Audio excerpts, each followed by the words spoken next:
is one cup. Oh, everyone relax. It is Sunday, July the 12th. Welcome to Two Guys, One Cup, an AFL adjacent podcast. My name is Will Anderson.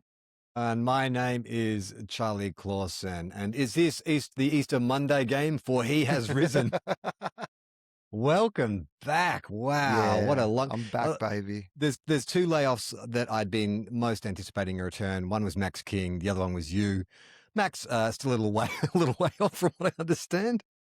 People have been speculating, obviously, about the reasons that I've been away. Yeah. I'd like to officially announce that it was an injury that I faked to cover up a drug suspension. So, Or is it a drug habit you used to fake an injury? I don't know. One of those two.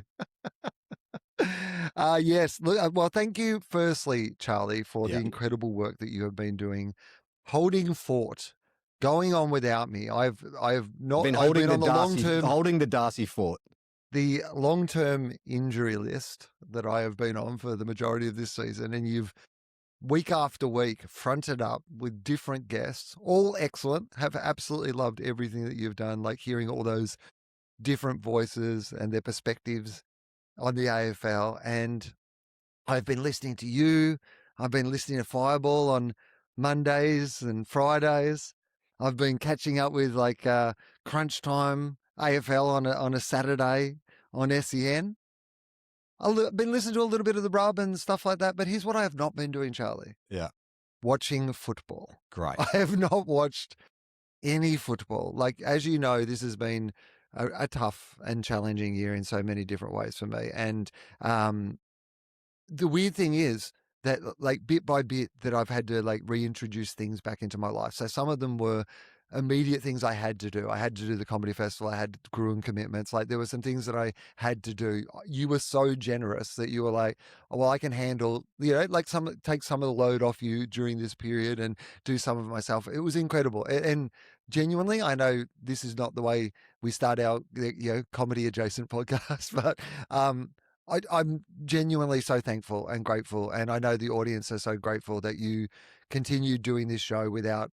And it's a huge amount of work to continue to do the show, to book guests every week, to do all of that. And I just thought the episodes were so great, and I love them so much. But I have not found a space to be able to reintroduce football into my life. And it wasn't not wanting to come back and have these conversations with you that I didn't have time for, because to find an hour of the week to talk shit with you about anything is great, and I'm happy to have it. But it's all the other fucking homework that you have to do of actually watching the games and keeping up with the season. And we should do a vibe check right at the top of this episode, because my vibe, I will have no idea what is going on in this season at all. Well, that's a great place to start, and that's where I thought we should start. Is I'm interested to know what you have absorbed via osmosis from listening to all these different shows. So what I thought we could do is, first of all, we used to do a top 8 check, but I don't know if you've kept up on this news. Well, there's now like a wild card round, so there's 10 teams that we need to check. But I want you to just give me your sort of one sentence, your log line for each team in terms of what has been the storyline. Can we start with my log line for wild card? Yeah. Love it. Yeah, me too. I was a person who always thought, I thought the compelling logic that if you think about it as a top 6 and then a qualification game, that it makes the top 6 positions more interesting, and it also makes, obviously, that next period of the ladder, and it hopefully is still set up in a way such that chances are the team that finishes 10th is not going to go through and win the grand final. Like, it would be an incredible feat if they do. They're going to have to beat contender after contender along the way to do it. Unless there was a team that had established a pattern of finishing as low as they absolutely could in order to make a finals run. Well, that is the only thing that has been basically since Darcy hurt his knee. At that stage, I was still keeping an ear on it. It was pretty exciting to keep an ear on it for the Bulldogs at that stage, right? But since Darcy hurt his knee, my interest really was just, I want to see what song, Kane and Kingy have come up with this morning. That's real. I got to be honest with you. Fireball's been keeping my head in the game. To the floor. I am not even watching AFL 360 or anything anymore. My usual, actual proper footy diet is out the window. And I am like I would say 30% of the knowledge that I have about football at the moment is through you and the other guests on this podcast, and about 30% is purely Fireball. So my opinions might be all over the shop. But you got to admit, though, like, and we sort of called this last year, they are a great combo. Like, I think as long as they don't get any bigger than this, like, you were the one, and we talked about it with many of the guests who came on the show this year, that you called last year, like, oh, there's a bit of an issue with Kingy thinking he's funny. Like, it was better when Kingy was kind of a bit not as self-aware, but now that he thinks he's funny, there's a bit of an issue and it creeps in. And so that's the only thing I can see upsetting the apple cart is the dynamic is working so well with this grumpy old married couple that we've got together, grumpy old Kane and then more moderate kind of Kingy. But the more in-jokey it gets and more up their own arse they disappear, the harder it is to listen to. Yeah. Yes and no. I am like, I agree. I mean, it's the thing that I said in the first place was, oh, hang on, they're self-aware.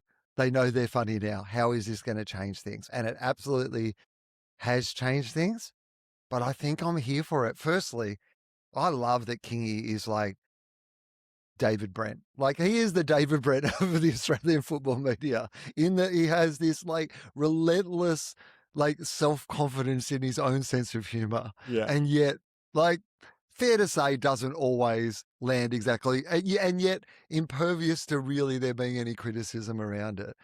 And I'm going to say this also, a big shout out to the production team on that show who do nothing to assist those songs sounding any better. Like, because we know these days how easy it would be to make their voices a little more in tune or like give them some looped vocals or whatever it might be. You can do those things so easily now to make something sound good. Like, they must be deliberately putting it through an AI that makes it sound worse than the technology autocorrects it to be. All right, let's start. Okay. Yes. At the top of the ladder, top of the table, story of the year. Fremantle. Flagmantle. Freo. So what is the log line? Is it still Flagmantle? Are they still saying Flagmantle? I think after this win against the Swans, that has franked their credits. All the pundits are officially saying we can trust.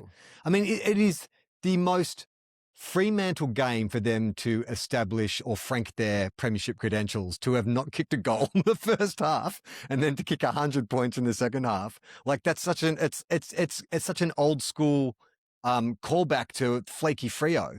And they did it, but with this premiership muscle. And it's like, oh, this is great. They're bringing the old fans in and the new fans in.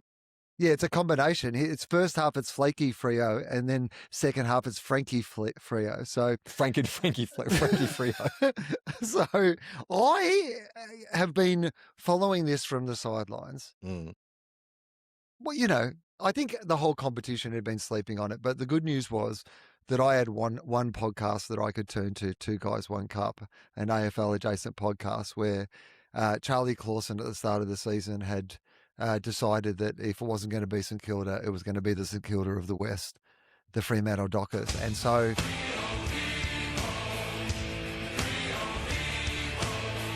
I've loved that in my absence, this has become pretty much a Freo fan podcast. And I'm here for it. Do you remember in the old days we used to get complaints from people in the West saying we're too much Vic bias, we don't talk about the WA teams enough? Well, like you say, this is basically a purple podcast these days. I've had 2 separate Freo supporters, or 3, Josh Garlett, Rove and Nerily Meadows, all Freo supporters.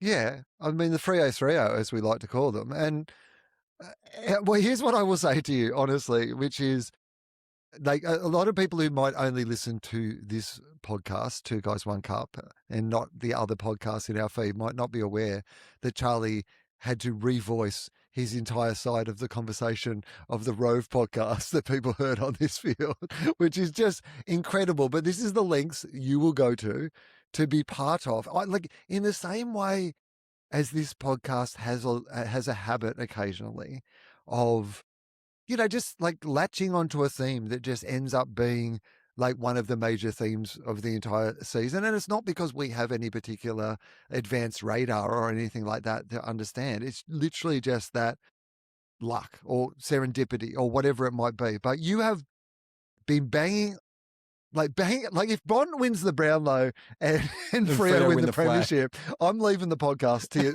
It's just yours. Yeah. I'm going to write personally to Jared Waitley and the media and say, we have to actually put this on the record. It was Charlie Clausen's Richmondy. I have been a passenger in this podcast for years. Every year, he just like a truffle pig, just like muzzles in to the AFL conversation. Like, I Or a reckon he got groundhog. me in. That's how, like, I mean, it's like when we started the podcast, like the Bulldogs won the premiership that year. Yeah. Like, we should have known then that it wasn't me, that it's you. This is your ultimate curse as a St Kilda fan, is that you are the person who provides success on behalf of other people but can never experience it for yourself. Always the bridesmaid. Oh my God. That is some Faustian pack that I have made. I don't know what I've done to create that. So what would you say is what have you gleaned? What is the story of Freo? Is it just that they are legit? Well, here's what I'll tell you is a couple of years ago, I went to Marvel Stadium back when I used to watch football to watch a final. Well, no, the week before the final, but a final in the season to see if the Bulldogs would make the finals. And we played against Freo in a game that we absolutely, like two teams that were probably in the public's imaginations in a similar spot on the ladder at the time.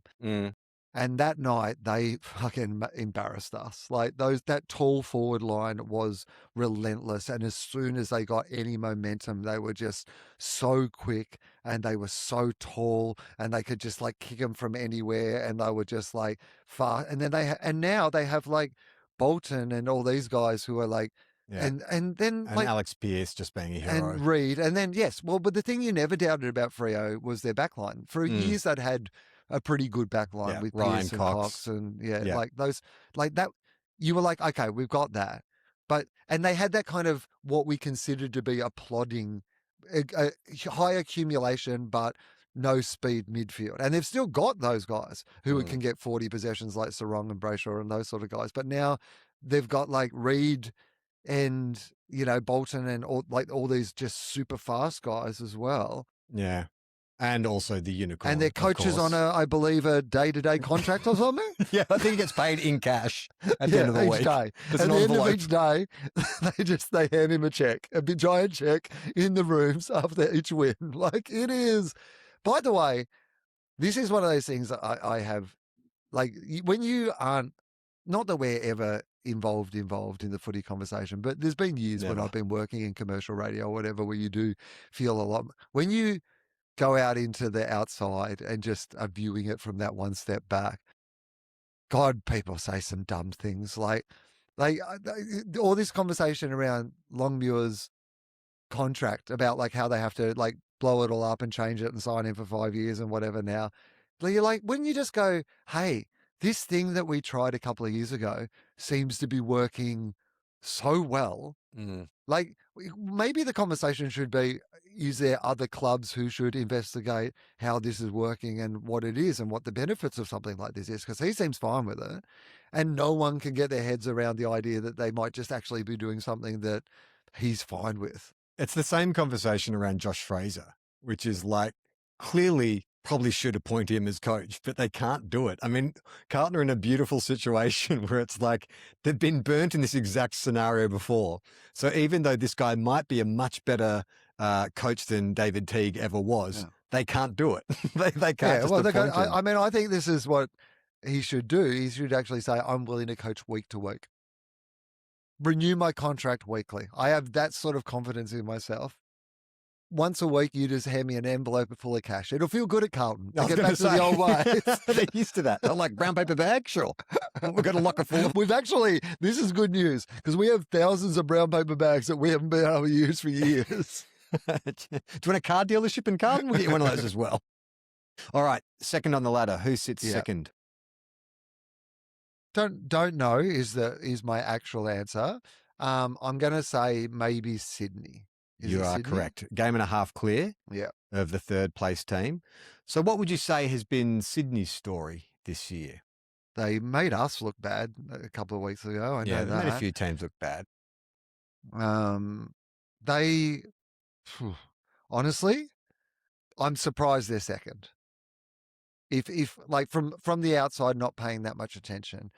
Heaney's been good again. Is Heaney's been Yeah, good again? Henny's been good. Warner's been good. They've had a pretty good year. Warner's Considering been good. I think you've got to look at the Swans year in context of last year, which was their first year with Dean Cox, and they fell off a cliff, and people didn't know if they'd actually, they were heartbroken on that Bondi walk, wasn't it? I mean, it's tough. Like, it's just so beautiful. And there's so many distracting sights. You can just fall off a cliff. Step off the cliff. So I think in the context of where they were last year, this is the bounce back that people were expecting of a good team. Yeah, but having said good. that, is Errol back yet? Hey, Errol's is back. Errol? Yeah, Errol's back on the weekend. So I think in the context of last year, but also the idea of, well, they are the closest team, like at least a game and a half closer than anyone else to Fremantle, but then they got pumped in the second half. So I think like you'd say the logline of Swans are the Swans are back, but then in brackets you'd be like, but they can't beat anyone really good because they have lost some games. If they are the grand finalists, fun though, right? Yeah. If that ended up being the grand final, like Sydney versus Freo, there's good storylines there. Freo going for their first ever. Sydney with this, Longmire, super coach, but his one premiership is overshadowed by the 4 seconds, which most clubs would be rapt that was your one. You offer me one 4 grand finals, and we win one. Yep, okay, great, I'm in. But Sydney going into this, not knowing whether it's in the Sydney DNA or whether changing the coach, that's a good story. And then Fremantle, can Fremantle do it? Because you still have to.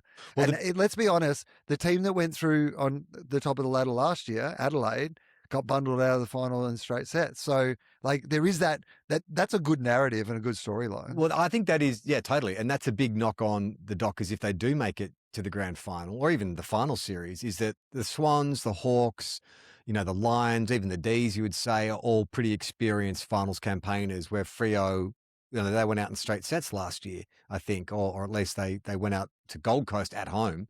So you would question whether or not, if they got to the grand final, would they shit themselves because they just haven't been there. Whereas Geelong, Sydney, even though Sydney have underperformed the last couple, maybe that would give them an advantage. Can I ask? That sounded dangerously close to football analysis. I apologise. Yeah, it's okay. You had Sorry, I've had footy journalists on the last 2 weeks. Right. You've had to raise your game. Back to my level. Here's what I want to talk about, Wharfie time. So what's going on with Wharfie time? Because Wharfie time is a thing that when I left the game, Charlie. Yeah, when you walked away. I believe that Wharfie time existed, but I was not aware of Wharfie time. Well, that's most of Eastern Australia. Yeah, all I hear about this whispered in podcasts, all I hear about is this Wharfie time. And yet, I will say this, I've been saving finding out what Wharfie time is until we were back on the show together, because what is it? Okay. What is Wharfie time? I mean, I don't know if I'm an expert, but from what I understand, do you know where the origin of Wharfie time comes from? No. I don't know anything about Wharfie time. There's a clip of Matthew Pavlich where he's mic'd up back in his playing days, and he's revving up the boys at 3/4 time, and he says, "Come on, boys, put on your Superman capes, it's Wharfie time." And so I think that was a bit of an in-joke amongst Freo people for a while, Wharfie time. But then recently, I don't know if it was last year or only this year. Pretty sure it was last year. So Wharfie time, they don't just bust it out whenever. It's when the game is close, a bit like NBA. The game is close. They need to kind of dun, dun, dun, dun, dun, dun, dun, dun, dun, dun, dun, dun, and they need to sort of get the crowd going. They'll bring out Wharfie time. So it's the big dong, like Undertaker dong, not Undertaker's dong. Oh my God. Is that what they've done with those giant inflatable penises? Yeah, that's right. It's just Mark Calloway's huge penis now.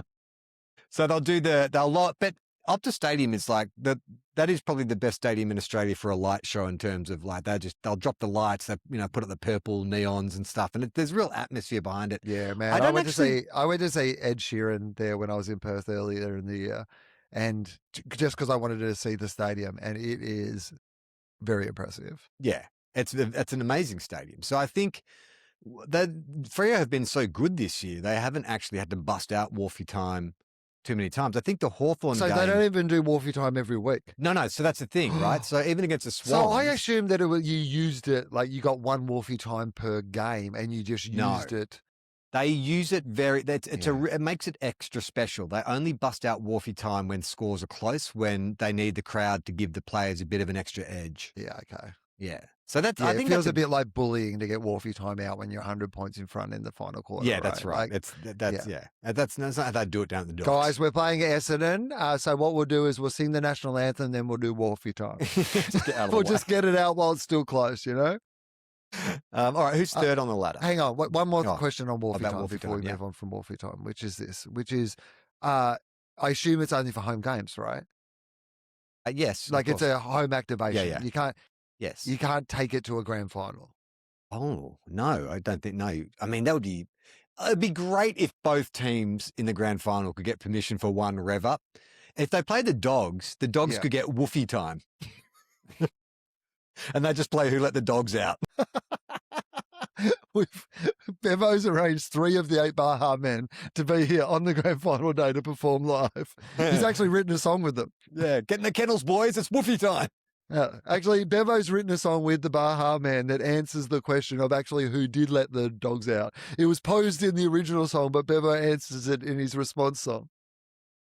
All right, third. Oh, gee.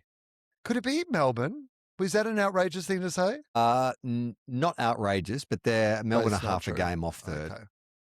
All right. Hawthorn? Hawthorn it is. Yeah, I know, gross, right? Boo. Gross, we hate Hawthorn. Yuck. What do I know about Hawthorn? Wizard's been having a good season, but then was injured. That is, that is. I reckon that is the number one line. Is the Wiz established himself this year as an absolute superstar? And that is something that I don't know if you've seen it, but this is perfect 2 guys, 1 cup areas. Have you seen the ad? It's like a bank ad where it's Nick Watson and it's Seek.com and the career advisor is saying, "Hey, there's a job come up. It's a job for a wizard." Have you seen this ad? Do you know what I'm talking about? Nah. Oh, okay. Because you know where they don't play those ads? When you're not watching the footy. Yeah. I talked about it with Alex Williams because I was like, the ad makes 0 sense because they're advertising, someone has advertised a job for a wizard. Yeah. And then she's talking to him and he's a wizard. And they're saying, you've got to be good at casting spells. And it's like, well, hang on, wait a minute. Like, first of all, like, what is this job? Well, why are they the wizard job? And if looking for a wizard. Yeah, but it's like how do you get your wizards? Like, you've got to advertise, mate. How would people know where to get a wizard? Don't you summon wizards or conjure a wizard? Okay, that's very old-fashioned thinking, mate. Like Seek.com. In modern times. Cost of living crisis has affected everyone. Get your LinkedIn. That's right. I reckon the Wiz would be the number 1 talking point with Hawthorn this year. Will Day being back. Will Day's back again. And if you listen to Fireball, it's does Hawthorn need Zach Merritt or not? Oh, yeah. That was from a little while ago, I think. Poor old Essendon too. Like, did you hear? You would have heard on Fireball. They said that the original offer, I think last year, was 3 first-round draft picks. Now it's like 1 first-round draft pick and a packet of crusty bread. This time it's 1 draft pick, the bread, and also you have to give those things to us, not the other way around. We want some crusty bread. 4th on the ladder is a big surprise to me. These guys. So it wasn't. As we're recording, Brisbane is still. I know that game's over. So this is the final ladder. Let me just refresh on, just to make sure this is the actual final ladder. No, sorry. Okay, this isn't a surprise considering today's results. Brisbane. Yes. Brisbane on a massive percentage now of 117 after having beaten 90-point victory over the Bombers. Not bad. Here's what I know about Brisbane is depending on which week you decide to pay attention to the football, they've either stopped trying and they're not going to make the finals or they're probably the best team in it. And it just depends on what week it is. And it just feels like if they make the top 6, that's your absolute wild card, right? Like that team full of that many good players who we know can do it and have just been kind of circling around, and nothing seems to actually stop them. it does really feel like a team of people just like keeping at the right level and the right amount of activation to be exactly where they need to have a decent crack at it once the real stuff starts. Like the fact that Lockie Neal can go and have a meeting with every other club in the competition whilst playing possibly the best the best football in a career that includes 2 Brownlow medals is like they do things differently up there. Well, the Brisbane season never has this sound effect. This sound effect been more appropriate than Brisbane's season because it was totally like that. Do you remember when Brisbane were written off, when Brisbane were never going to win another game? I think they're just idling. They went through like a 5-match period where they just were playing kind of average footy. They lost a game at the Gabba, but they lost to the Bulldogs in opening round as well, or round 1. So I don't know, man. I don't know that the Swans, if the Dockers are the favourites, I don't know that the Swans are the biggest threat, but I think Brisbane. Like, just for the fact Dockers that Brisbane's a fun storyline. Oh, isn't it? If That'd be that's what great. ended up happening. The two most extreme corners of Australia come and together. also no premiership versus a team going for 3 in a row. Yeah. That is like, that's a real, like, absolutely Brisbane go in for the majority of people, like, as being the villain in that story, the opportunity to, like, to get your 3 in a row, you have to go and take this candy out of that baby's head who's been running along with that lolly all season going, how good. And you, this old bully who hasn't even been playing its best all season, will just get its game together. Well, it's funny too, right? Because we used to laud the Lions as being, the team of just like weirdos and misfits, like the Muppet Show of AFL teams. But then you line them up against the Dockers, and the Dockers are also kind of like a team full of characters. So True. It would be a tantalising clash, just as I see Harris Andrews on Patrick Voss, or so many personalities and stars and players with different. Shea Bolton versus what's his face? The blonde kid. What's his name again? They're two teams where you can, like sometimes when you're watching Holman. a superhero, when you're watching like a superhero movie, one of the things that you need, like in a superhero team, is that they all have different but complementary powers.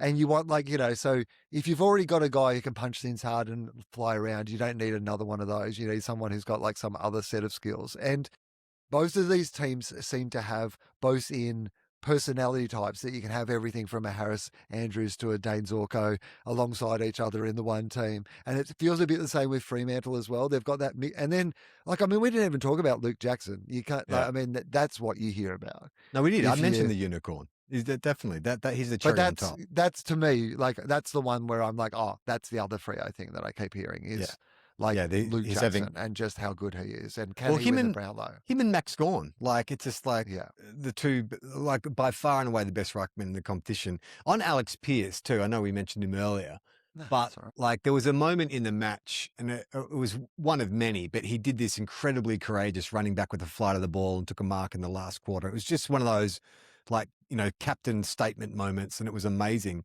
And I just look at him as a footballer. And have you ever heard him? He's a really good speaker. He's really eloquent, obviously has fairly firm political beliefs, which he's not shy in expressing, so he's got that kind of part of him as well. Everyone's fine and happy about that as well. Yeah, everyone's cool with it. Yeah, everyone's like, knock yourself out. That's great. What's your favourite band? What's your favourite choice of music? Is it a kneecap injury that you have? But he strikes me as this kind of guy because he's so rugged and Captain Jack Sparrow with that giant sort of mane of curly hair that he ties back. And I'm like, he just strikes me as the kind of guy you might meet, you and your wife go on holiday to Thailand and you meet this guy and he takes you out on his catamaran and before you know it, he's making love to your wife and then playing bongos later and you're kind of cool with it because you're like, I don't know, this guy's amazing. There's just something about him that's he's just an alpha male, but he's got a softer side, and it's just oh yeah, I think I'm in love with Alex Pearce. Yeah, and you're gonna let him have sex with your wife, apparently. Sounds like it. Hang on, let me just make a call. All right, who's fifth on the ladder? Is this where the Melbourne Demons are? Oh, you would think that. It's another team. What about the pride of South Australia? Yes, absolutely. What is the storyline of the Crows? Rochelle was having a pretty good year, maybe. I would say the biggest storyline, and it's not it's a sad Dawson. thing. Yeah, I did follow that, and the incredible leadership of Jordan Dawson He's come, under he's very come tough back, circumstances. and he's just playing like Brownlow vintage football. Like he's considering what he's been through, just horrendous. But then to front up, and you may not have seen it, but in those first few games he came back, like the emotion was on him. Like he was clearly having a physical reaction to being back, which just makes the whole thing. It's weird, right? We love football and you love your team and stuff, but there are some moments which really humanize a player. And I think this is one of those moments where everyone was like, when you remember that they are just people playing a made-up game at the bottom of the world that no one else cares about, and that, it's okay for us to invest a lot of passion and whatever into it, but also, this is just a real human guy who had one of the worst things that could possibly ever happen to them, and has to front up in the most public of all ways to keep doing his job, and then is able to keep doing the job at like that incredibly high level. You couldn't miss that. That did feel like the biggest story. And I think that's sort of given the Crows a lot of goodwill. Obviously, people are back on them, especially after last year, because coming into this season, there's a lot of like, well, you finished up the ladder and got bundled out in straight sets. But they've had a lot of injuries this year. They could be a quiet achiever going into the finals, especially if they get a home final. It does become interesting now that's really essentially a top six about that home final and what that does, the advantage it gives you. Yes. Well, these are all so far. I mean, Hawthorn, like, know what? They fuck them, but respectfully, on behalf of Two Guys, One Cup, fuck them. But I will say, for me, it's the least interesting, but you could find a way to convince me that that was also interesting, because, Will Day and like there's a whole bunch of storylines there that I do think it's been approximately 4.5 years since their last flag, so they're due. So occasionally the bus is just due, and you've just got to stand there as it drives on by, and the Hawthorn pick up another fucking premiership. But maybe that's an interesting storyline, or at least one of those games where I could go into a grand final clearly hoping that Fremantle or Brisbane or whoever Hawthorn were playing, beat them. So, but most of these games are interesting storylines. I feel like if any of these matchups feel like there's like these teams have big storylines already in this year. I agree. Who's in sixth? Melbourne Demons, I'm going to keep saying until one time. Yes, and you are correct. And having said that, like these 4 through 6 are equal on points. It's just percentage separating them, and not much percentage. So, because my vibe from the outside is Melbourne is knocking right on the top 4. Absolutely, and that is correct. And what is the storyline of them for this year? Turns out Max Gawn is still very good at football. That they are not missing the loss of all those superstars. Turns out Petrarca and Oliver were holding him back. Great coach, apparently. Yeah, everybody's loving the coach. And Cozzy, I think. Probably. Jack Steele as well. Jack Steele's new lease on life. Yes. I mean, you're fine with that though, aren't you? You're like, I think every Saints fan is happy for it. Well, like, I guess if you have an amicable split, you're happy to see your partner move on with a much more successful partner. Yeah, that's right. But you've moved on too. Just not against us. You're happy with the decisions you've made. Yeah, just don't come make love in front of me. is what I think most Saints fans think. Yeah. Alex Pearce is already here. Could you please just... And to be honest, like, our midfield is getting very good. And in order for our midfield to get good, like the oldest person in our midfield is Max Hall, who's like 23. The rest of them are 23 and under. And in order for Hugo Garcia and Naz and all these guys to get the minutes this year, Jack Steele had to be moved out. And that's what the club essentially said to him at the end of last year, was like, he wanted to stay, but I think they said to him, well, you can stay, but we can't guarantee you're going to get any midfield time. So it was I think we're paying part of his contract, which is I think it's a fairly hefty contract, but no, I'm happy for him. I don't want to see them win a flag, but I'm happy for him. Yeah. Well, I don't think you'll have to. It's okay. All right. Who's in 7th?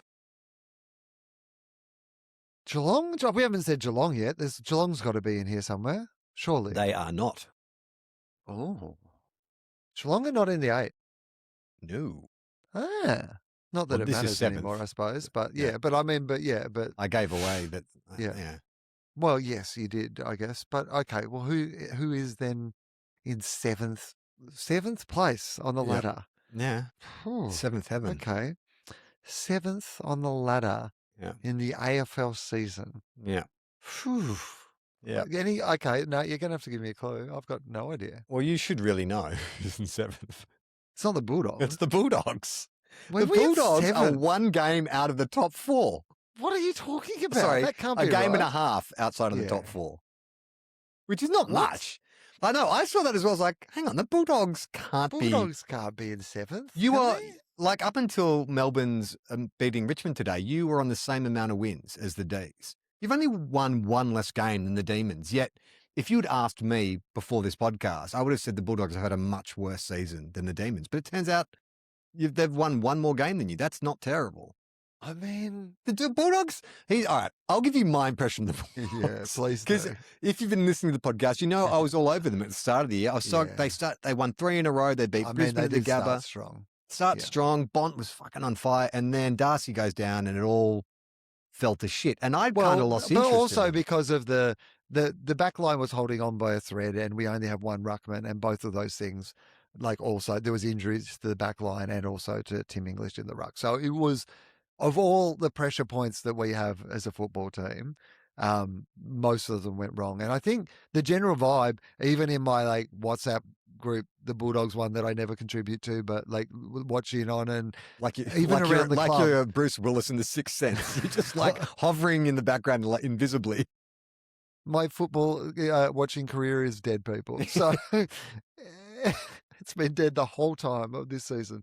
And the vibe seems to have been very much that idea of like, yeah, it would have been good, but obviously this is not our year. And, let's get it all back together and regroup. And, look, if we're around at the end of the year, we'll have a shake at what's going on. But it doesn't feel like we've ever settled into like what our best team might be. We've had players in and out constantly. Yeah. Like, I don't even know. I don't think they know what their best style of football is.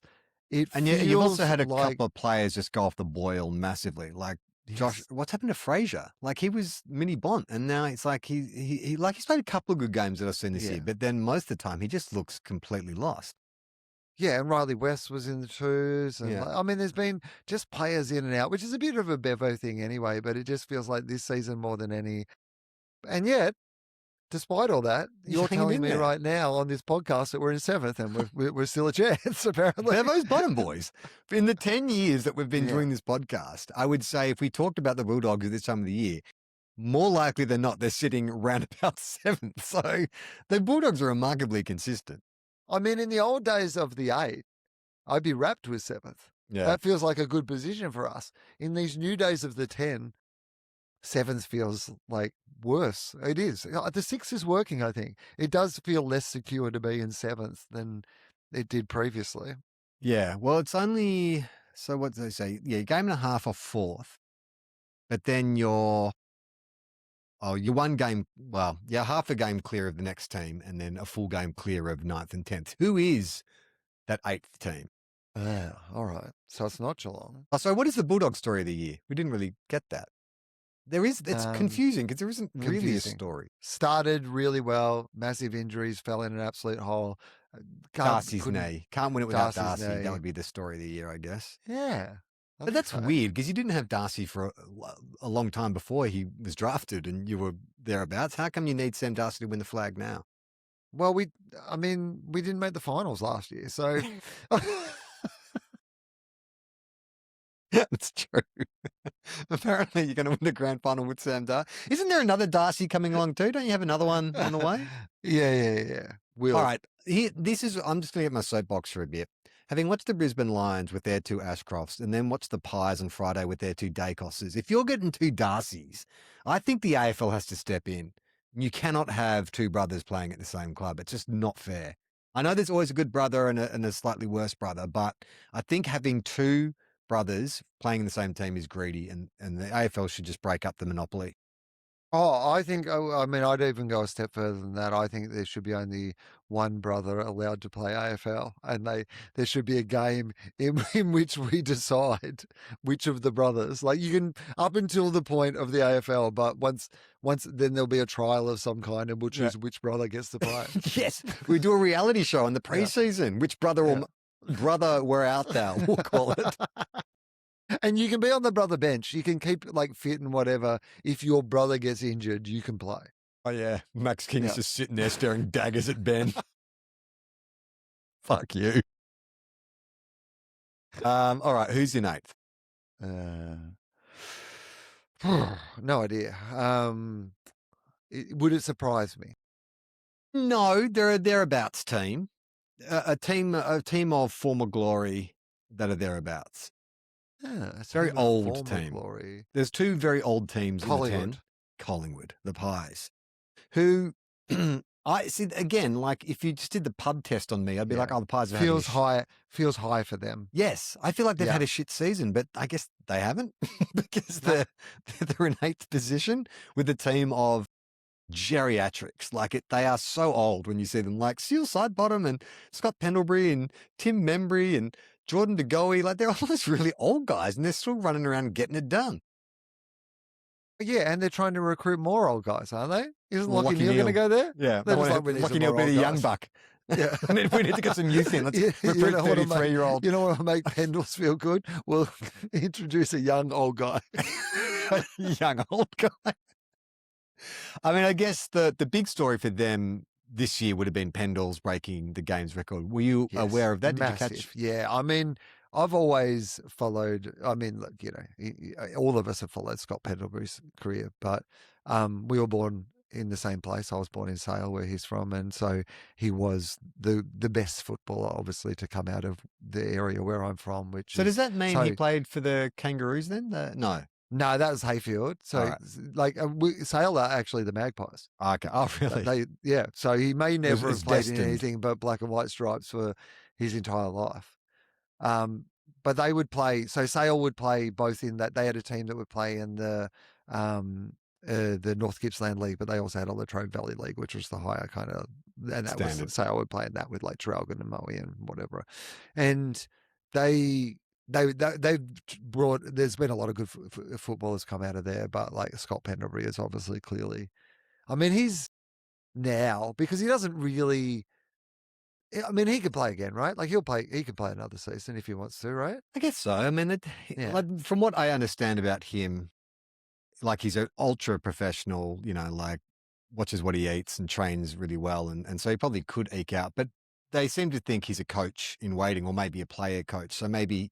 I think the thing that's kept Collingwood going is Craig McRae is still a great coach and a really good motivator, but all those senior players are like having a bunch of coaches out on the field, you know. And so I think in these games where it gets tight or whatever, you've got these guys like the Steel Sidebottom, Pendlebury, dual premiership players. Like that's a huge advantage.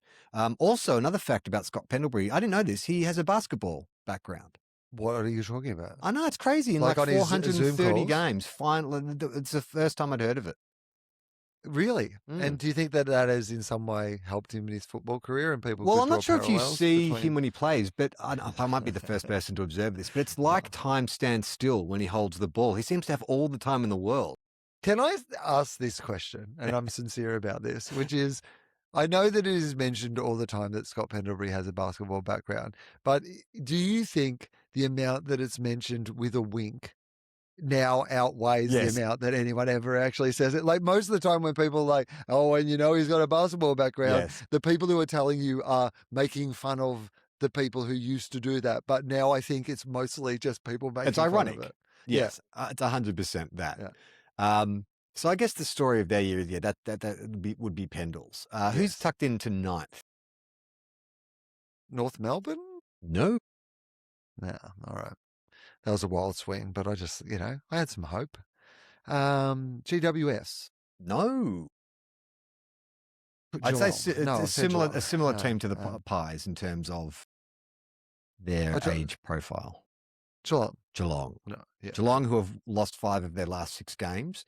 I can't recall a season in which Geelong have fallen off a cliff. Can you remember them ever losing like 5 out of 6 games? That seems far. I can't remember the last time they went through a period like that.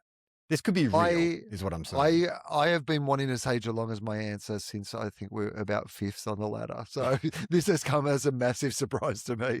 In fact, to the point where we are so far down the ladder that when I said Geelong before, I thought I was wrong and I'd already said it because there is no way that they were this low on the ladder for me.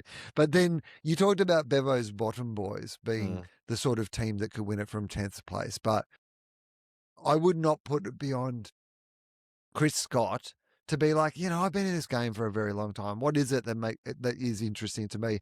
It's that ultimate Geelong approach, right? Don't work as hard. Like, here's the good thing about Geelong, mate. You don't even have to play that well all season. Yeah. Our new plan is we'll just get into 10th and then we'll go to work.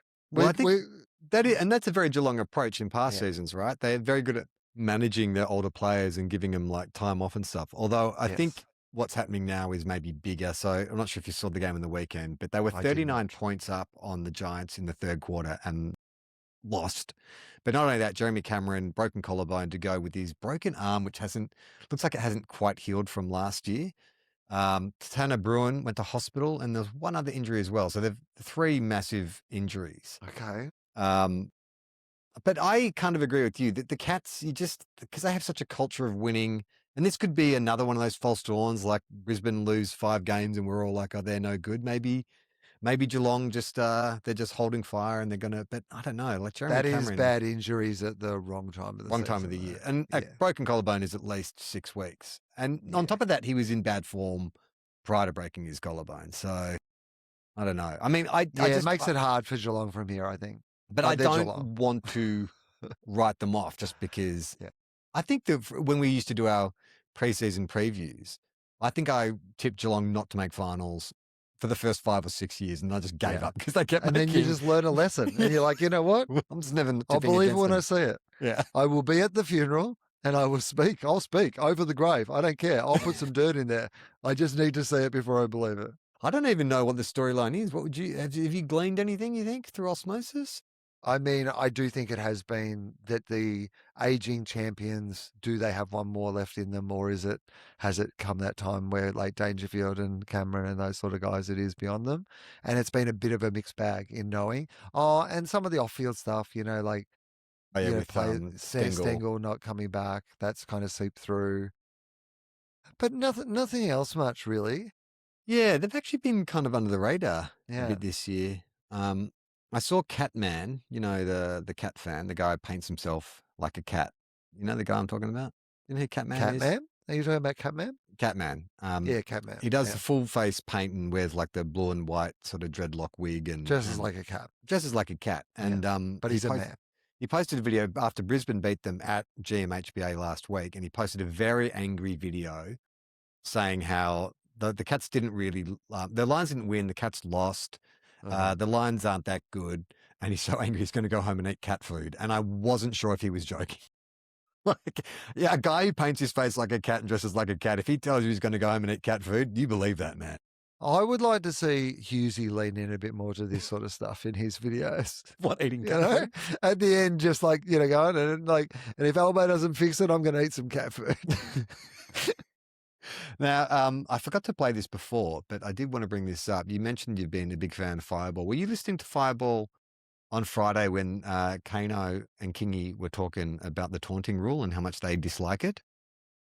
Yeah, I did hear a bit of that, I think. Do you remember where they went in the conversation? Because this did catch my attention. Okay. This taunting stuff will be gone. So if you just brush someone's just a little bit of a mullet on the back of his head, that just should not be a free kick. Why can we have a player go up and tap an opponent on the backside in a taunting manner, and that's fine? The backside's fine. Don't worry about the backside. Yep. Your big juicy butt. That's fine. Big sphincter. That's tappable, but you can't brush someone's hair on their head. Don't touch the follicles. You can't. Like, first of all, I don't know what happened with Riverside, but it made him sound like he was on helium for the first. But also, 5 seconds of the clip. someone who's doing the cameras at SEN, that is not the most flattering angle on Kingy. Like, I'm not, I'm not here to body shame anybody, but I'd be looking for a better camera angle. But did you hear what he said? So he's talking about the big juicy butt. I'm like, all right, that's coming out of nowhere. But then Kingy fell up with on the sphincter, and I'm like, no, Kingy, like you definitely cannot pat a player on the sphincter. If you're getting anywhere near their sphincter, then that's definitely, you could be suspended for that. Yeah, I would imagine buttocks fine, right? Yeah, well, as long as they're big and juicy, according to Kano. Where do you think the line of demarcation is in regard to AFL footballers patting each other? Because we understand that in a world where there's the contrasting things of there's never been an outplaying, AFL player, and people go, is this a homophobic sport or a place where gay people don't feel comfortable? And yet you have so much homoeroticism of behavior. Touching of butts and etc. Right? So where is the line? Do you think there is, if you get someone in the crack, if I come up to you on the field, you've just kicked a goal, and I'm like, good goal. Is it crack? Is it you can't, you got to stay on the outside of any orifice. Like you can give them a kiss. I'm not saying you can't go into the hole. I understand that. But I'm talking about the no man's land in between sort of, if I come in, because if I'm coming in a celebration. Outer inner buttock, is that what you're saying? Yeah. Outer inner. So in the crack, but not near the sphincter. Yeah, that's right. Okay. I mean, you're just getting some crack on the outside of your hand, incidental crack. Crack adjacent. You're cupping crack. Is that what you're saying? Yeah, I guess you're cupping some crack. Yeah. Yeah.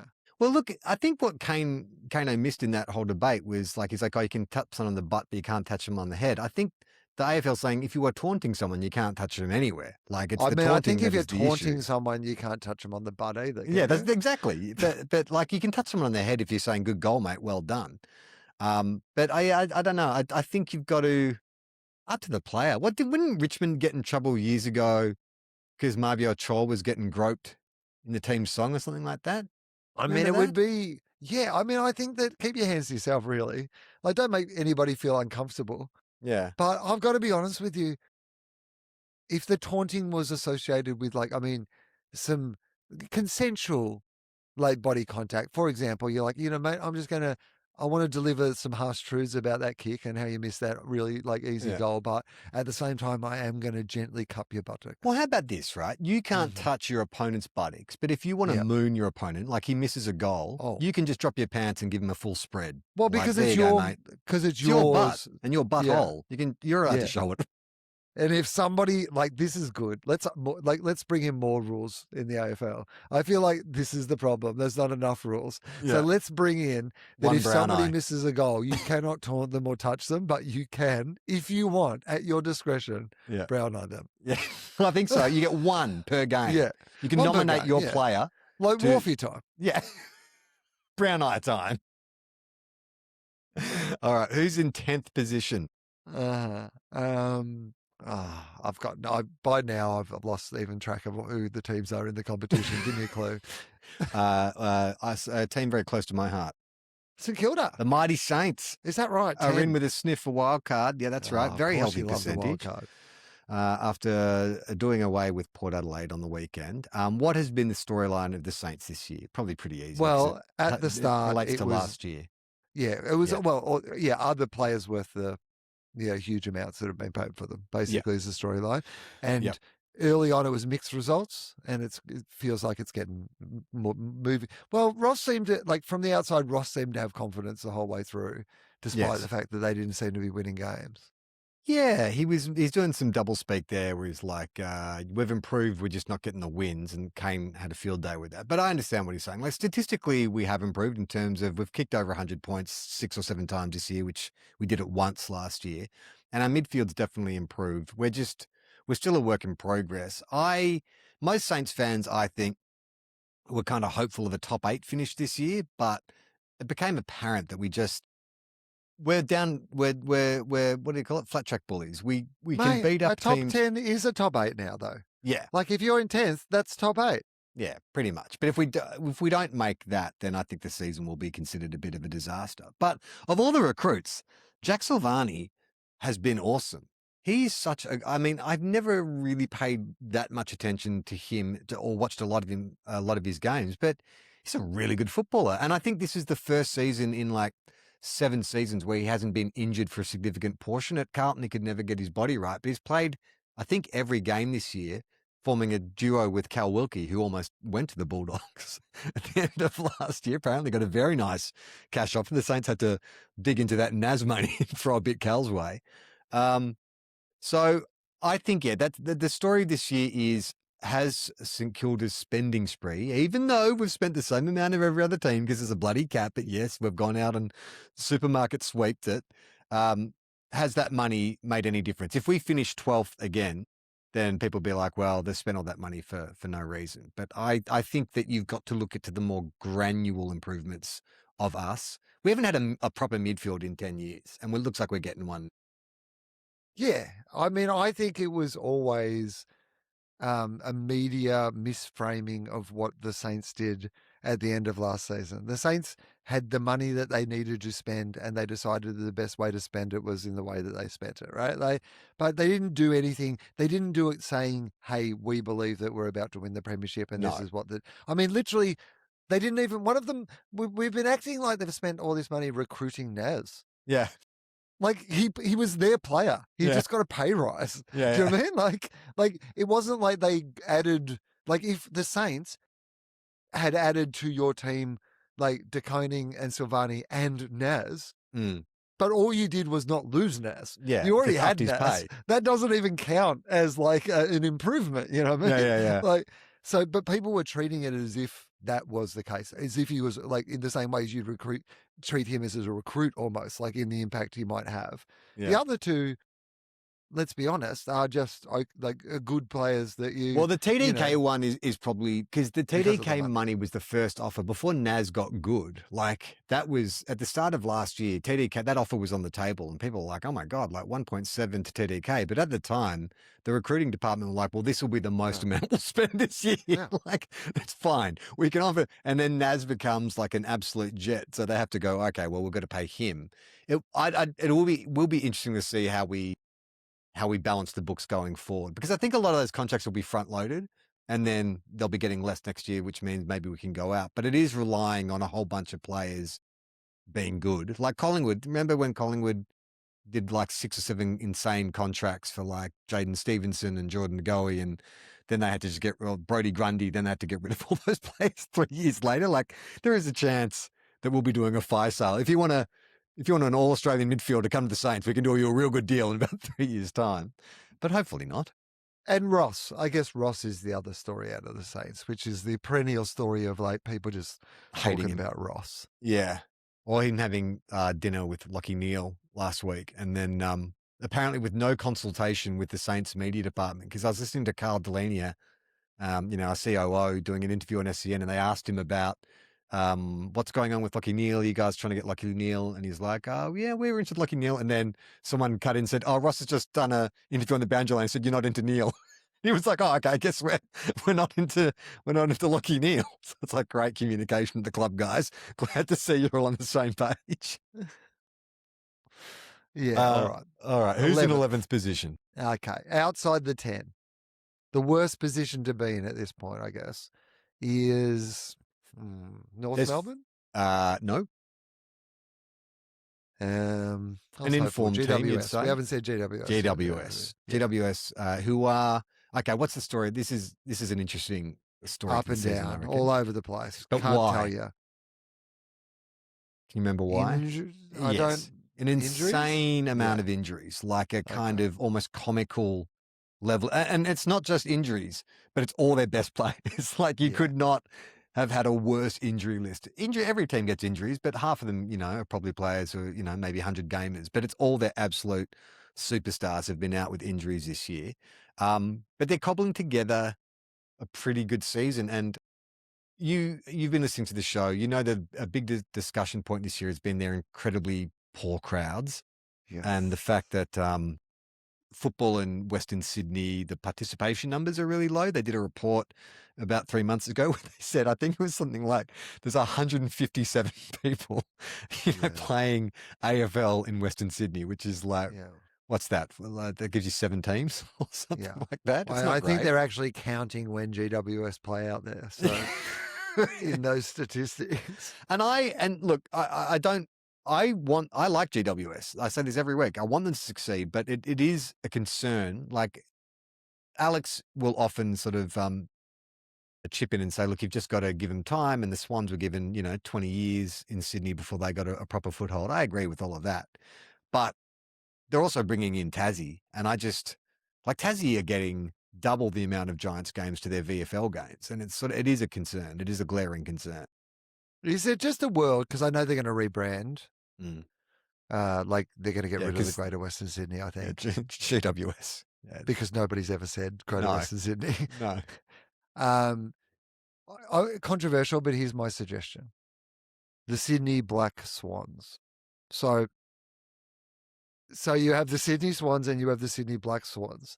Because I think Sydney, it's too complicated to you've got to leverage the pre-existing fans. IP. And you just, right? Yeah. So if you're a Swans fan, you can watch They're Swans play. the evil twin of the Yes. Sydney Swans. It's great. Yes. It makes perfect sense. Right? Because they've been desperate for a giant Swans rivalry that's never really What's caught the fire. identity? But You that make them is the it. Black Who is Swans. the real Swans? It's like when Australia played Australia A. In the And they cricket, use the same logo as the Sydney Ah, Swans. They yeah. just invert the colours But and they just put a black. mustache Yeah. on their swan to show it's an evil twin. Yeah, that it's evil. That's right. All right. Who's in 12th position? And this is, of all the stories, this is probably the biggest story of the year because of the size of the club and also what's happened. Okay, so the size of the Carlton. Carlton. Yes. Have to be the story of the year. Just could not win a game. They won 1 game from 8 to start the season. Yes. Michael Voss exits on pretty amicable terms. And I remember, and I was one of these people who was like, Michael Voss seems like a good guy and he seems like a good coach and he's such a great footy guy. Like, how could he be the problem? We love Vossi. Well, Vossi can't be the problem.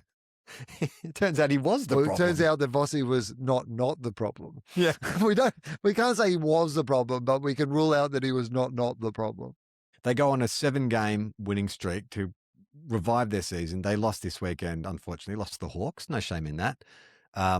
In one of the worst games, I'm not sure if you saw you live in Melbourne, the rain on Saturday night, insane.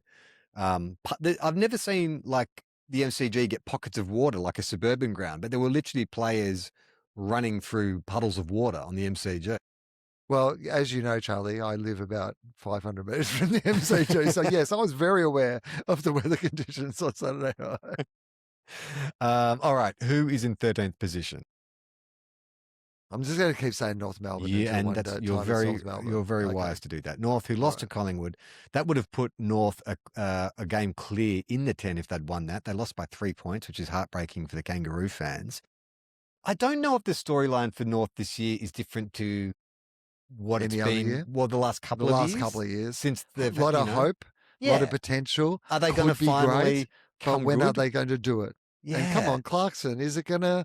Come on, what's happening? It's going to, and then it just doesn't. It feels like a few times this season, from what I've heard, there's been times where you're like, here it goes. Like Sheasel's been good again, apparently, and that midfield's starting to really Larky's the new together, captain. He's good. LDU's but had a apparently great he's been season. having a tough time kicking. Last couple of and weeks.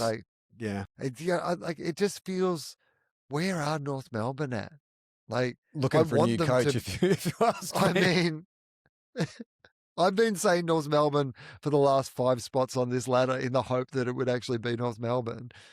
And because I think from the outside, my impression was that North Melbourne were more in the mix still, but they've fallen off again, and they're not. They do this thing where they'll beat someone good and then they'll lose 3 games to shit teams and then they'll beat someone good. And so it's just been they look good on paper. And even when you look at them play, like they've got McKercher and Larky and LDU, like they've got all these really, and Paul Curtis is amazing, keeps getting suspended, but he's a great forward. But then you could almost say that George Wardlaw is the barometer for that club, because when he plays, they look so good. But the poor guy just can't stop getting injured. And it always seems to be like those soft tissue repetitive injuries, the hamstrings. So Yeah, I don't know about North. I think everyone wants North to be good because they've been shit for so long. But maybe I think Clarkson, this is his last year of his contract. I'll be very interested to see if they re-sign him because I just don't think he's been that, inspirational coach or figurehead that they were looking for. If anything, he doesn't seem to be the same Alistair Clarkson that was at Hawthorn. Like he seems a bit softer. Like I don't know. He's just softened with age, and he doesn't You have think that too edge. soft? Is that what you're saying? I think so. I don't know. Like when he talks after games, he's very like. At first, I was like, "Well, this is what they need to hear," because he's like, "Well, you're going to lose some games, and we had learnt some important lessons, and blah blah blah." But now in year 5, you're like, "Come on, mate! Like, come on, what's going on? Come on, mate! Get it moving." Well, he's got one more year, doesn't he? So, Oh, is it one more year after this? yeah, I believe so. Right. Yeah. Well, they might move him on. There's some good coaches out there in the wings, like a Ken Hinkley or a John Longmire or Nathan Buckley. So Yeah, but on paper, Alistair Clarkson is a much more Four-time credentialed coach, premiership coach. Yeah, right. Yeah, I don't know. Speaking of clubs where you go, yeah, I don't know. That takes us to Gold the team- Coast Suns. Yeah, Gold fucking Coast hell. Suns. Now, this I am aware of because in the couple of games at the start of the season where it looked like the Bulldogs were going to be the best team in it, the team that it looked like we were going to play in the grand final was the Gold Coast Suns. And while I've been surprised to learn today, Charlie, that things aren't quite as bad for the Bulldogs as I assumed they were. Things are as bad as I've heard the reports of the Gold Coast Suns. And this is an absolute fucking disaster because they have a reigning Brownlow medalist. They have this premiership coach. This should be, I mean, They got everything.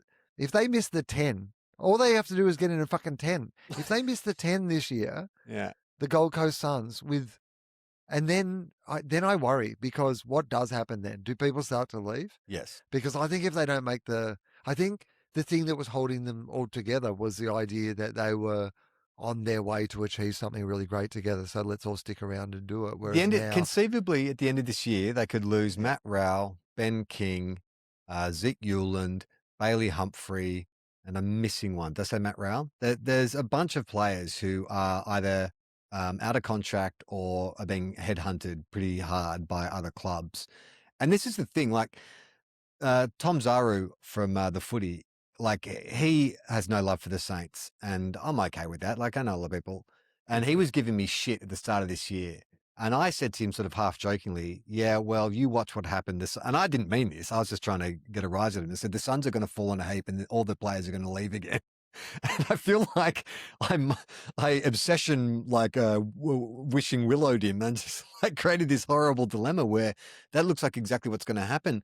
And you've been listening to the show, so you know that the diagnosis I've come up with, and I'm not the only one, is that too many superstars. Like it's a team full of superstars, and there's no Liam Pickens, there's no Jaron Gearys, there's no players who are willing just to kind of like do the hard stuff. They're all outsiders, receivers. Is that my dog? Oh yeah, it's Rosebud. Yeah. Sorry, I heard a collar getting shaken.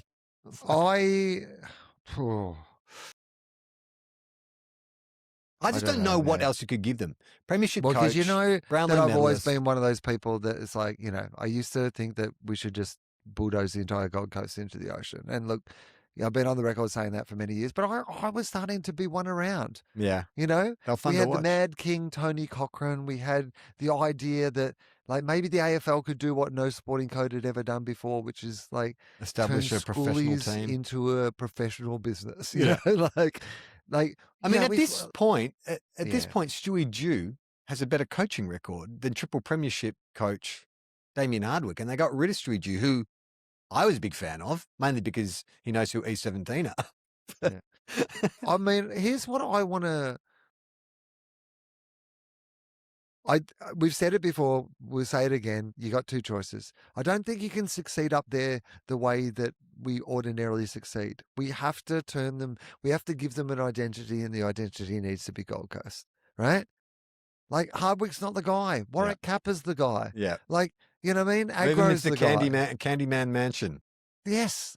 Lean into the Gold Coast identity. Yeah. Like Matt Rowell probably does have to go, unless he's willing to get a gold grill or something. Gold Coast meter maids helping you with your parking when you arrive at the ground. I mean, get people back to the football. I'm just saying, this is the Gold Coast way. Yeah. It's baffling. And I saw Christian Petrarca in pre-season in Burley Heads. I was up there having dinner with someone, and Christian and his family were at the next table. And I remember messaging Broden Kelly because I was like, oh, I just saw, Christian Petrarca. He looks fit and tanned and looks really happy. I saw him get into a very expensive looking BMW with his family. And I was like, I think this is going to be a good move for Christian Petrarca. And it appeared to be in the first, 10 games of the season. He was in Brownlow form, and then it just stopped. And I don't understand why. You look at that list and you look at their coach and you look at the advantages, and they were given a soft draw and they're still not good. I don't understand. No, I don't understand either. It's the curse of the Gold Coast, I think. We should be able, every other team this year, if they don't make the 10, should be able to strip them for parts.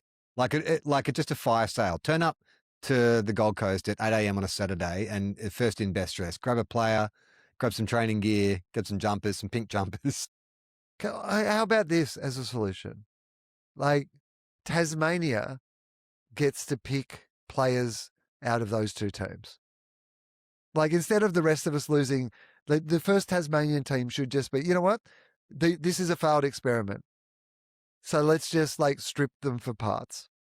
And we'll just we'll use whatever players They we can be a get feeder and take them to feeder Tasmania. team for Tassie. For Tasmania. Yeah.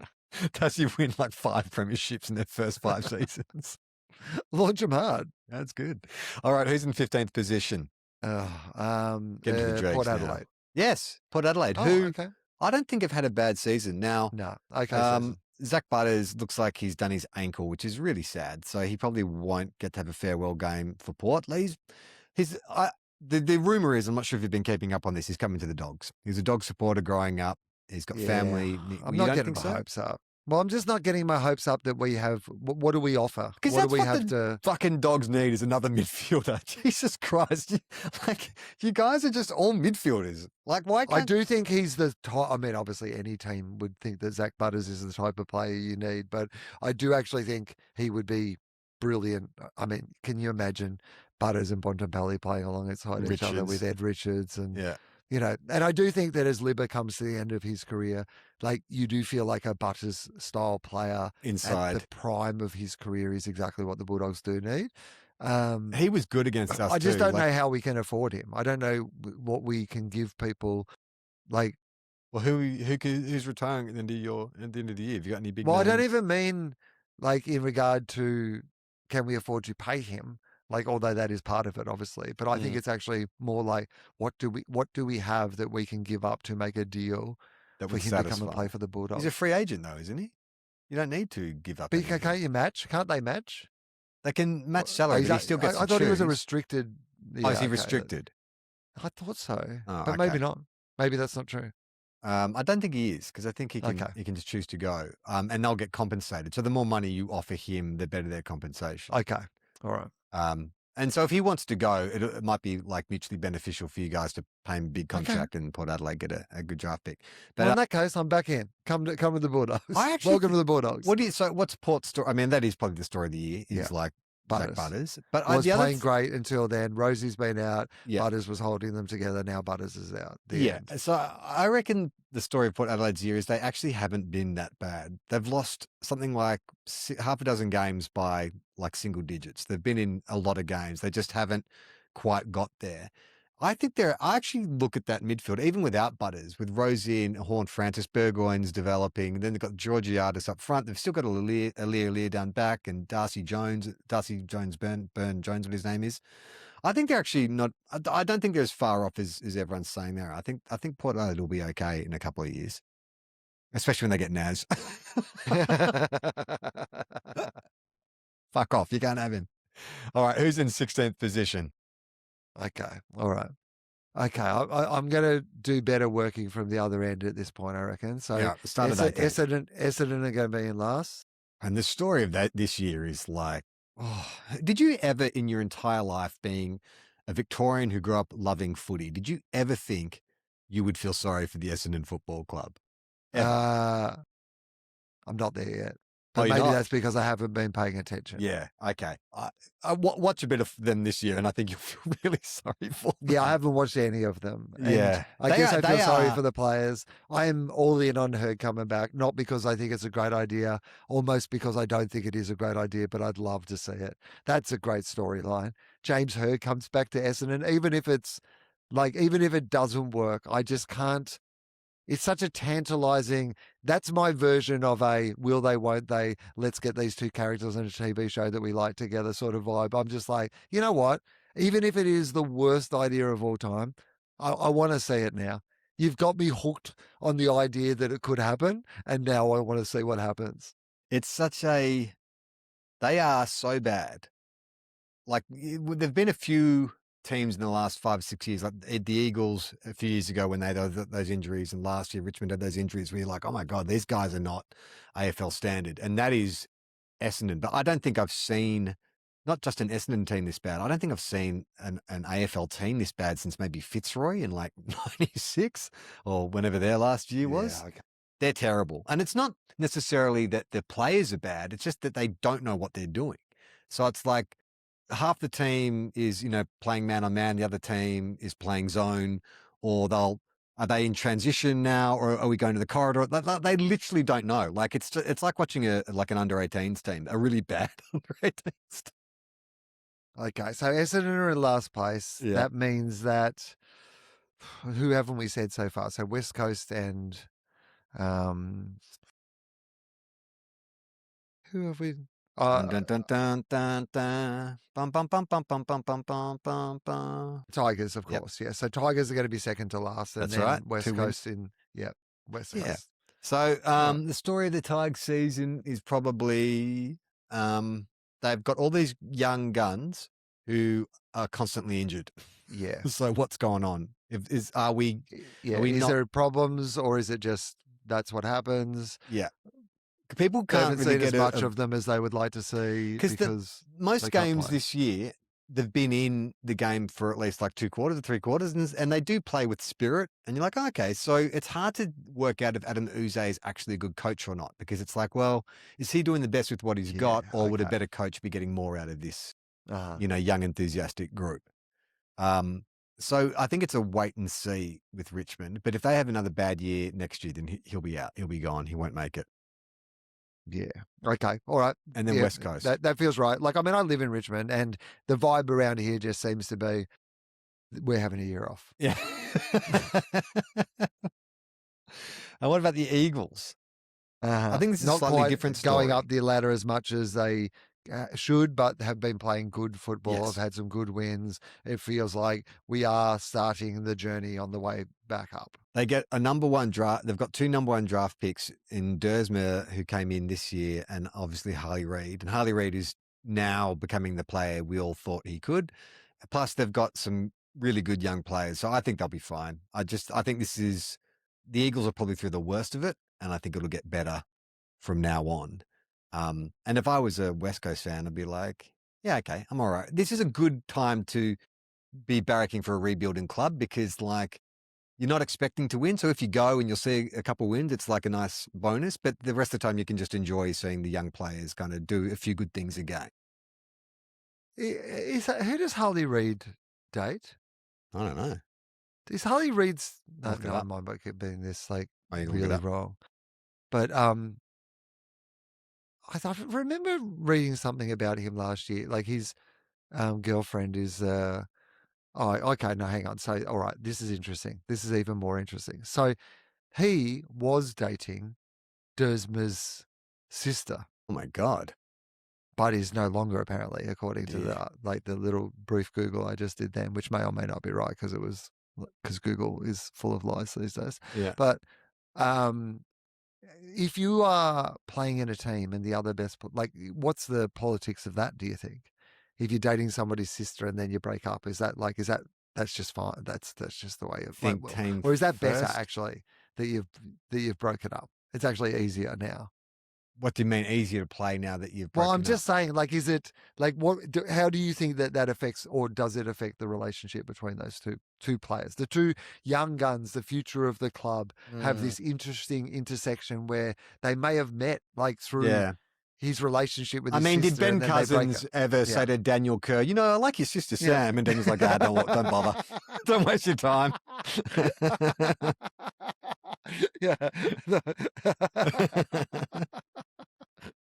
I don't know. Like, I think it maybe it could, if it goes well, obviously it's great because you're just sort of part of the family, right? Like, Yes. but if you break up, then maybe it's bad. I don't know. It would be nice to know. It would be interesting to know how long they dated for and whether or not how serious it was. If it was just kind of like a short-term thing, I then mean, if I've heard about it, it's long-term. like I'm not following Are you Harley saying they're Reid's still dating dating? life. No, well, I mean, I just did a little quick Google, so I mean, I don't actually know if it's like, the Western Australian would have at least dedicated 400 articles to Harley Reid's love life. I'm sure it shouldn't be that hard to fact check. okay, Harley Reid and Yaz Dersma are no longer together. Okay. The AFL power couple split in mid 2025 after about a year and a half of dating. Well, that was before Dersma was playing for them, so Yeah, okay. there's no conflict No of interest. crossover. Yeah. Dersma has since gone public with a new relationship while Reid continues to live in Perth with her brother. No, okay, all right, great. This was worth, actually. This is like, Hang on, what? So Harley Reid and Dersma live together. Yeah, okay. Yeah, okay. So not her. Like he lives with the brother. Yeah, They live together post him dating the sister. So okay, so everything I guess things must are be fine. Fine. I mean, Yeah. I guess the thing is, like, if you're Dersma and your sister's dating Harley Reid, Yeah. you'd feel okay about that because if they ever got to a fight, you know that he would say, "Hey, look, I don't argue." Boo. Dersma. Boo. All right, we will leave All it right, there. good. Will, welcome back to the show. It's been you. great to have you back. I've loved having all the guests, but there have been many times this year that I'm like, I've wanted to talk about something. I'm like, they're not going to get it. I'll just keep that to That's myself. not for them. So So that cupping the buttocks stuff is not for Rowan Connolly, is it? No, it's silence on the other end. So it's great to have you back, but we do have a bit of news, which is a very two guys, one cup announcement, and that Fair is enough. I will be off the show for the next couple of weeks because I'm going to be overseas and it's going to be too hard to line up the recording time. So we'll be getting some guests on for the next couple of weeks, and then I'll be back for the lead in to the final series. So yes, well, that's right. I'll hold fort for a couple of weeks while you're away. Yeah. And then I'll be back for the finals. Exactly. Only a couple of weeks. But if you want to support the show, the best way to do that is to go to our Patreon. And every Thursday, although I guess I can't really publicize it now because I'm going to be away, but every Thursday, apart from the next 2 weeks, I do a live teams and tips. So we all jump on together and we look at the team list and we make some predictions. It's a lot of fun. So if you want to be part of that, you can join our Patreon. And Will, you've got some stand-up shows happening? Yeah, I do actually. So Brisbane I think basically a week from now I'm doing 2 weeks in Brisbane, and if you actually join up to our Patreon at Everyone Relax, there is a bonus offer for our Patreon fans if you're in Brisbane and you want a cheaper ticket to go along and see that show, and then a weekend of shows in Canberra after that. All the details comedy.com.au. Links to all those in the show notes. And for the first time this year, play on, not 15. Ball. Little footy loving dickheads, dreaming about a Premiership Cup. We love our clubs, but they never win. 2 flags in 100 years. That shit house. If you think we'll be insightful, clever, or just well researched, we're here to say that's not the case. We'll just go out and wing it. We are 2 guys, 1 cup.